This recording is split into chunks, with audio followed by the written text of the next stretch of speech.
había pensado en historizar un poco cómo se incluye una unidad curricular como ESI, a pedido, por supuesto, en el diseño curricular. Lo primero que pensaba para hoy es que el diseño curricular es un documento que es un producto de su tiempo y que entonces nosotros necesitamos pensarlo en clave histórica, en clave normativa, en clave política,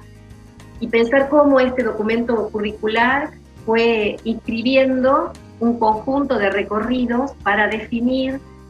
la formación docente en primera instancia de los docentes de educación inicial y primaria. Digo que es un documento que hay que pensarlo en clave histórica, pero también hay que pensarlo en términos de territorios de disputas teóricas, políticas, pedagógicas, y nunca como un documento de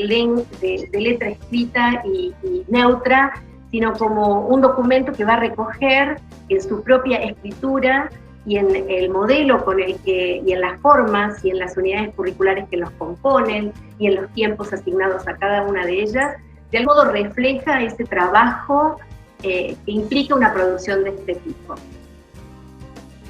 En términos de, y con el deseo de historizar la inclusión de la ESI, bueno, me tengo que retrotraer al año 2008, cuando en la provincia de Córdoba se iniciaba un proceso que llamamos en ese momento y que se llamó de transformaciones curriculares de la formación docente en el marco de políticas nacionales,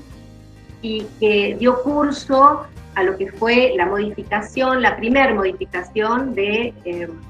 la formación docente de los profesorados de educación inicial y primaria. Quiero decir que en esa época además se creaba el INFOR, el Instituto Nacional de Formación Docente, y que en la provincia de Córdoba se va a crear la Dirección General de Educación Superior, que ya venía funcionando en términos de preocupación, ¿no? Pensar la educación superior era una preocupación, pero que estaba inmersa en la Dirección de Educación Secundaria. Me parece que es necesario hacer estas especificaciones para ver de qué trata una dinámica de construcción curricular que es histórica.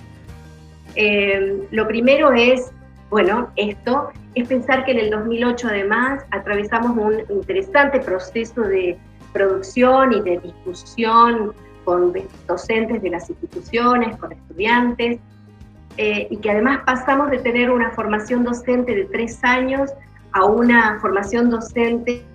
inicial, y estoy pensando de los profesorados de educación inicial y primaria, de 3 a 4 años, y esto se justificaba por la propia complejidad que implica y que supone formar a los docentes para la escuela de nuestro país, para las distintas escuelas de nuestro país, y fundamentalmente, bueno, en nuestro caso, de la provincia de Córdoba. Bueno, en este punto, historizar la ESI es pensarla entonces para mí en el marco de esa producción y de desarrollo curricular. Cuando pensaba para hoy, ¿qué teníamos en ese momento para incluir una unidad como la ESI al interior de la trama de formación? Bueno, lo que teníamos en ese momento, en principio, era una base normativa sólida que amparaba la producción y la incorporación de una unidad curricular que hasta el momento no existía. Digamos, y ahí hubo que tomar algunas decisiones. ¿Qué teníamos? Teníamos la ley de ESI, de Educación Sexual Integral, y posteriormente el desarrollo de los aportes curriculares para pensar la enseñanza. Entonces ahí hubo que pensar, y la ESI aparecía como una unidad independiente, y si solo aparecía ahí. Yo creo que hay que abrir dos cuestiones. Lo primero es que la ESI va a tener un lugar al interior del trayecto formativo, se va a constituir en una unidad independiente con este nombre, va a estar al interior del campo específico,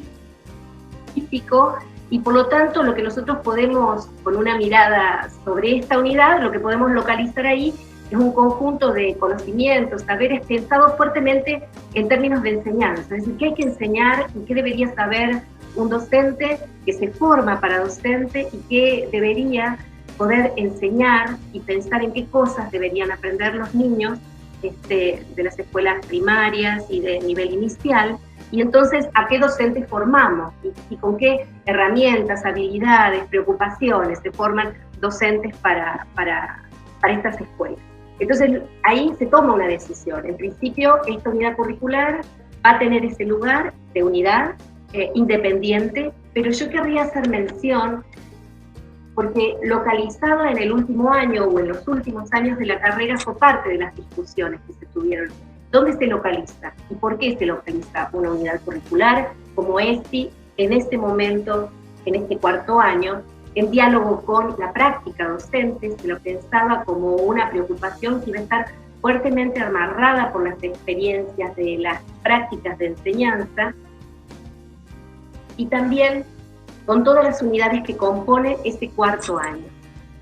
Por otro lado, quiero decir que si bien la ESTI se va a colocar como una unidad independiente, se pensó también en un conjunto de conocimientos que iban abriendo la puerta mucho antes y que va a estar como preocupaciones transversalizando el currículo. Entonces voy a pensar en la unidad de problemáticas socioantropológicas de la educación. Ahí hay un conjunto de preocupaciones vinculadas con el género, con la construcción de la identidad, que de algún modo lo pensábamos como instalando una mirada crítica sobre un conjunto de representaciones más sedimentadas, cristalizadas, sobre qué es la identidad, si la identidad es o se construye, si es estable, qué es el género.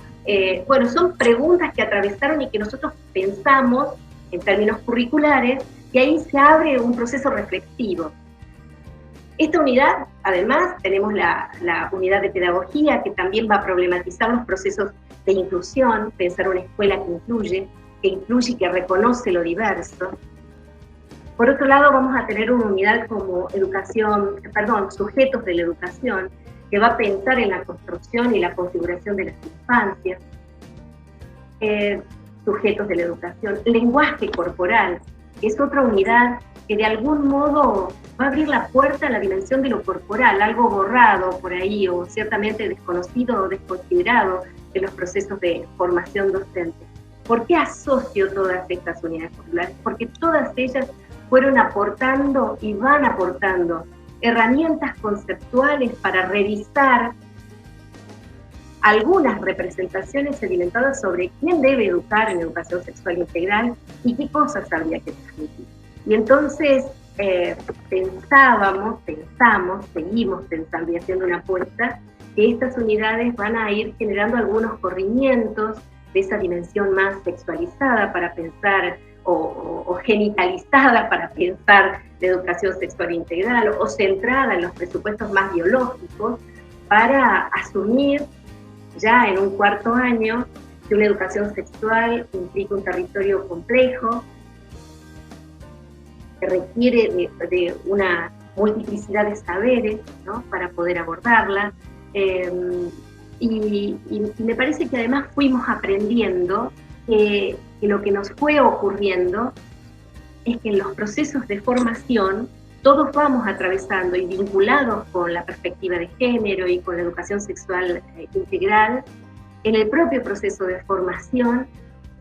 los estudiantes que atraviesan las carreras además van repensando, pensándose, construyéndose en sujetos que en sus propios procesos autobiográficos se reconocen como sujetos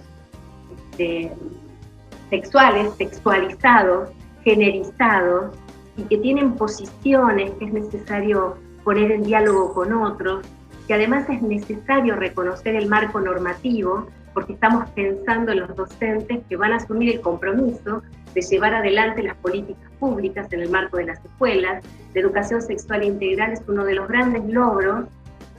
que en el marco de los derechos va enmarcando leyes a las que se fueron sumando otras. Yo no sé si me estoy pasando ya en el tiempo, pero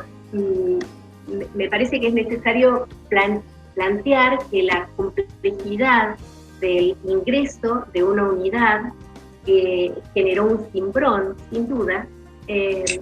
yo lo puedo mirar en clave histórica hoy, y que durante el año pasado hicimos una consulta para generar un nuevo proceso de actualización en los diseños curriculares, Y aquello que no estaba en el 2008, no había educación sexual integral, hoy, y a partir de la consulta, recogíamos de la mano de los estudiantes de formación docente la solicitud de mayor presencia, de que la perspectiva de género atraviese y transversalice visiblemente las distintas unidades curriculares que conforman el proceso formativo, ¿no? Como trayectoria. Bueno, nos parece que ahí hay mucho por andar, por seguir andando y seguir construyendo, y además pensando que la inscripción de la educación sexual integral se hace en cada práctica, en cada unidad curricular, en cada mirada, en cada palabra que se usa, en cada texto que se selecciona. Bueno,